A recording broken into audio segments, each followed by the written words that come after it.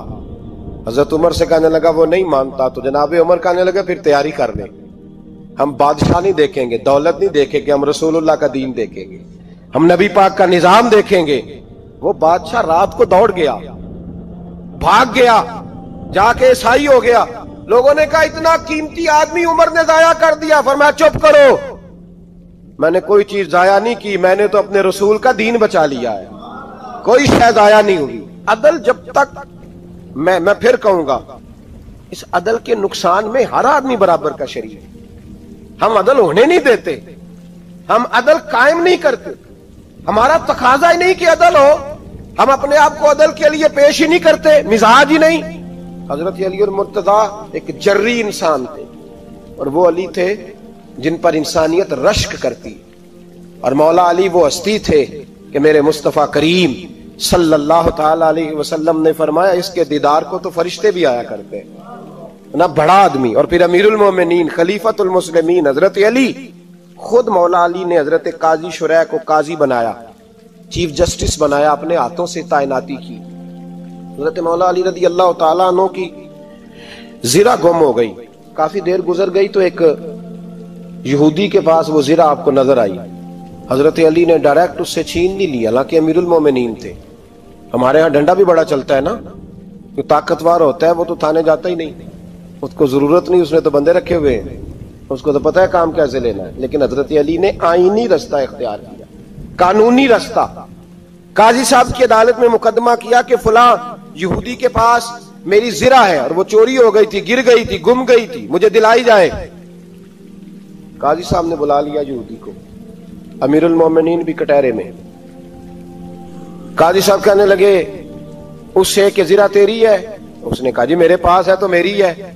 قاضی صاحب کہنے لگے حضرت علی سے گواہ آپ کو دینے پڑیں گے کیونکہ مقدمہ آپ نے کیا ہے، اگرچہ وہ امیر المومنین ہے. سمجھ ہے بھائیوں کی، سمجھ آ رہی ہے باتوں کی؟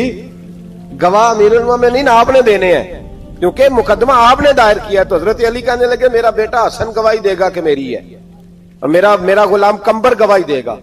قاضی صاحب کہنے لگے حضور ان کی گواہی درست تو ہے پر میں نہیں تسلیم کرتا، اس لیے کہ بیٹے تو باپ کے حق میں بولا ہی کرتے ہیں، نوکر تو آقاؤں کے حق میں بولتے ہی ہیں، جائیں کوئی غیر جانبدار بندہ لے کے آئیں جو گواہی دے. تو حضرت علی خاموش ہو گئے، کہنے لگے ابھی میرے پاس ایسا کوئی گواہ نہیں. قاضی صاحب کہنے لگے چلیں پھر آپ یہودی کو راضی کریں، آپ نے کیوں بلا وجہ گھسیٹا عدالت میں، راضی کریں، انصاف کا تقاضا ہے. تو حضرت علی قریب گئے، کہنے لگے بھیا ناراض نہ ہونا، زرہ تو میری ہے، ناراض نہ ہونا، میں نے غلط مقدمہ نہیں کیا. علیحدہ بات ہے کہ میرے پاس گواہ نہیں تو میں کوئی بے انصافی نہیں کر سکتا، تو میرے ساتھ چل تجھے کھجوروں کا حلوہ کھلاتا ہوں تاکہ تو راضی ہو جائے. وہ یہودی کہنے لگا میں نے قاضی صاحب کا انصاف دیکھا اور جناب علی کا انصاف کے لیے کھڑا ہونے دیکھا تو میں مولا علی کے قدموں میں بیٹھ گیا. میں نے کہا علی جب تیری یہ شان ہے تو محمد عربی کا کیا مقام ہوگا. میں نے کلمہ پڑھنا شروع کر دیا. دیکھیں نا تقاضا پورا کیا ہے حضرت علی نے. تو وہ کہنے لگا علی تیرے انصاف کے رنگ نے نا، جملہ یاد رکھنا، کہنے لگا یہودی علی تیرے انصاف کے اس رنگ نے میرے دل سے کفر کی میل دور کر دی، تیرے عدل نے میرا کفر توڑ دیا، کفر. لیکن شرط دیکھیں نا، غریب آدمی ابو ایوب انصاری، ماڑے بندے. اب تو پیر اور مولوی بھی گنجائش نہیں نہ دیتا کسی کو بولنے کی، تو سیاست دان تو اللہ کی پناہ، وہ تو پتہ نہیں کس طرح سوتے ہیں رات کو، اللہ ہی جانتا ہے، پتہ نہیں کس طرح اپنے آپ کو مطمئن کر کے وہ زندگیاں گزار رہے ہیں، خدا ہی بہتر جانتا ہے. حضرت عمر فاروق جیسا دلیر اور جرری آدمی جمعہ پڑھانے مسجد میں داخل ہوئے تو جناب ابو ایوب انصاری دروازے پہ کھڑے ہو گئے، کہنے لگے عمر تیرے نوکر نہیں، ٹائم پہ آیا کر، بڑی دیر سے کھڑے ہیں. کیوں دیر سے آیا؟ بڑے جلالی تھے نا حضرت عمر، لیکن وہ جلالی اس وقت تھے جب کوئی ظلم کرتا تھا، اور ذات کے لیے جلالی نہیں تھے. کب وقت پہ آیا کر، کو ملازم نہیں تیرے. تو سیدنا فاروق اعظم منبر پہ چڑھے اور فرمانے لگے اللہ ابو ایوب انصاری کا بھلا کرے، جب تک اس طرح کے لوگ موجود ہیں کوئی بادشاہ بگڑے گا نہیں، اللہ اس کا بھلا کرے، اس نے میری توجہ صحیح. اور پھر عمر رو پڑے، رو کے فرمانے لگے مسلمانوں معاف کر دو، غلطی کوئی نہیں، میرے پاس کرتا ایک ہی ہے، اور عبداللہ کی ماں نے وہ دھو کے خشک ہونے کو ڈال دیا تھا، غریب ہوں، کرتا دوسرا کوئی نہیں، تو وہ ذرا نا خشک ہونے میں آ کے دیکھ لو ابھی بھی گیلا ہے، مجھے معاف کر دو، میری غلطی نہیں ہے۔ صحابہ درد کے ساتھ رونے لگے اور کہنے لگے اللہ اس طرح کے حکمران ہمیشہ عطا کرتا رہتا۔ میرے بھائی تو انصاف کا رنگ تو دے، ان تقاضوں کو سمجھنا۔ یہاں کسی کی جرت ہے بول سکے، طاقت ہے کسی کی، لیکن انہوں نے اپنے آپ کو پیش کیا، سامنے پیش کیا اپنے آپ لوگوں کے سامنے۔ دو مال غنیمت کی چادریں بانٹ رہی ہیں، سب کو ایک ایک ملی ہے۔ فاروق اعظم جمعہ پڑھانے آئے تو اسی چادر کا کرتا، اسی کی تامت، لوگ کھڑے ہو گئے، عمر بتا تو نے دو کیوں لی؟ یہ انصاف ہے؟ یہ عدل ہے؟ کیوں لی دو؟ حضرت عمر کہنے لگے میرا بیٹا جواب دے گا۔ عبداللہ بن عمر بولے، کہنے لگے ابا جی کے کپڑے بڑے پرانے ہو گئے تھے، میں نے اپنے حصے کی بھی اپنے ابا جی کو دے دی ہے۔ دیکھیں نا یہ انصاف میرے نبی پاک نے کیا ہے، صحابہ نے سیکھا ہے۔ میں اور آپ تیار نہیں، ہم تیار نہیں انصاف کے لیے، ہمارا مزاج نہیں انصاف کا، ہمیں خود بہت سارا آگے پیش ہو کے رنگ دکھانا پڑے گا، اس کے لیے ہماری تیاری نہیں۔ اس لیے ہم حکمرانوں کو گالی دے کے چپ کر جاتے ہیں، اس لیے ہم وکیلوں کے کہتے ہیں بکتے بڑا ہیں، جج بکتے، یہ باتیں کر کے ہم خاموش ہیں، ہم پیش نہیں کر پا رہے۔ ابھی تک ہم اپنے آپ کو کھڑا نہیں کر پا رہے کہ ہم سے مطالبہ کرو انصاف کا، کھڑا نہیں۔ حضرت سیدنا علی المرتضیٰ شیر خدا رضی اللہ تعالیٰ عنہ فرماتے ہیں بدر کے لیے جب جا رہے تھے تو سواری ایک تھی، سوار تین تھے، ایک سواری اور سوار تین۔ فرماتے ہیں نبی پاک صلی اللہ علیہ وسلم نے فرمایا تین کٹھے نہ بیٹھنا، دو بیٹھے، سواریوں کو تکلیف ہوتی ہے، قربان جاؤں کیسا رسول دیا ہے جو جانوروں کے حقوق کا بھی خیال فرماتے ہیں صلی اللہ علیہ وسلم۔ فرمایا دو بیٹھے۔ حضرت علی کہتے ہیں پہلے میں اور نبی پاک صلی اللہ علیہ وسلم بیٹھے، اور تیسرے ہمارے ساتھ ابو درداء رضی اللہ تعالیٰ عنہ۔ فرماتے ہیں جا رہے تھے بدر کے لیے، پہلے میں اور حضور بیٹھے، پھر نبی پاک اور ابو درداء بیٹھے۔ فرماتے ہیں پھر نمبر لگ گیا میرا اور ابو درداء کا، اور مصطفیٰ نے گھوڑے کی لگام تھامی تو حضرت ابو درداء تڑپ اٹھے، کہنے لگے علی نہ طبیعت مانتی ہے، نہ ادب مانتا ہے، نہ عشق مانتا ہے، تو اس طرح کر، میں تو چھوٹا ہوں، آپ کہیے رسول پاک سے، آپ ہر لحاظ سے بڑے ہیں، آپ عرض کیجئے کہ حضور نہ ادب مانتا ہے، نہ عشق مانتا ہے، نہ پیار مانتا ہے، نہ تقاضا ہے، مہربانی کرے آ جائیں۔ حضرت علی ہاتھ باندھ کے عرض کرنے لگے محبوبہ ٹھیک ہے باری آپ کی پیدل چلنے کی ہے، پر مہربانی کریں، ادب پیار اور محبت مجبور کر رہی ہے۔ تو حضور نے فرمایا علی چپ کر، میں عدل نہیں کروں گا تو لوگ عدل سیکھیں گے کیسے؟ اگر میں عدل نہیں کروں گا تو قوم سیکھے گی کیسے؟ مجھے عدل کرنے دے، انصاف کرنے دے، فرمایا چلنے دے مجھے پیدل، کچھ نہیں ہوتا۔ تقاضا عدل جب تک پورا نہیں ہوتا، آپ یقین کریں میرے صاحب کہا کرتے تھے میں عدالت کو عدالت نہیں کہتا، کچہری کہتا ہوں، اس لیے کہ عدالت وہ ہوتی ہے جہاں عدل ہوتا ہے۔ یہاں تو حال یہ ہے، بتائیے وکیل کو نہیں پتا ہوتا کہ جو میرے پاس آیا یہ غلط آدمی ہے، وہ اس کی حمایت کرتا ہے کہ نہیں، اس کے ساتھ چلتا ہے کہ نہیں، جھوٹ کے ساتھ آخر تک لڑتا ہے کہ نہیں لڑتا؟ جو گواہ بن کے جا رہے ہوتے ہیں انہیں پتا ہوتا ہے کہ نہیں کہ ہم جھوٹے کی گواہی دینے جا رہے ہیں؟ تو پھر کیا سارا ظلم حکومتیں کر رہی ہیں؟ معاشرہ بھی تو اپنی ترتیب بدلے نا، لوگ بھی تو اپنا رنگ بدلے نا، لوگ بھی تو طبیعت بدلے نا۔ کون منتخب کرتا ہے انہیں ظالموں کو؟ عوام، اور پھر اس کے بعد شکوہ بھی عوام ہی کرتی ہے۔ خدا را تقاضے سمجھو، مزاج سمجھو، طبیعت سمجھو اسلام کی۔ میرے نبی پاک صلی اللہ علیہ وسلم نے عدل کا بول بالا کیا، ہر مقام پر، ہر نقطے پر رسول پاک صلی اللہ علیہ وسلم نے عدل اور عدل کی آواز بلند فرمائی۔ کوئی مقام ایسا نہیں، آپ پڑھیے کتابیں، اگر ایک کلمہ پڑھنے والے اور یہودی کا فیصلہ آیا ہے اور نبی پاک صلی اللہ علیہ وسلم نے یہودی کو حق پہ سمجھا ہے تو نبی پاک نے یہودی کے حق میں فیصلہ دیا۔ وہ منافق بگڑ گیا ہے، حضرت عمر کے پاس گیا ہے، لیکن حضور نے فرمایا جہاں جاتا ہے جا، فیصلہ وہی کیا جائے گا جو عدل پہ مبنی ہوگا۔ میرے رسول پاک علیہ الصلوۃ والسلام کے صحابہ کے قریب دنیا داری آ سکی نہیں آئی۔ حضرت ابو بکر صدیق نے پانی مانگا تو لوگوں نے دودھ دیا، فرمایا پیچھے کرو، ابو بکر نے نعمتیں چھوڑ دیے۔ اب ابو بکر وہ والا کام کرتا ہے جو رسول پاک نے کیا ہے، فرمایا نہ دودھ شاید پیش نہ کرو، جو مانگتا ہوں بس وہ دو۔ حضرت ابو بکر صدیق نے بڑے مالدار تھے، حضرت عمر فاروق رضی اللہ تعالیٰ عنہ کے پاس صحابہ کرام جمع ہو کے آئے،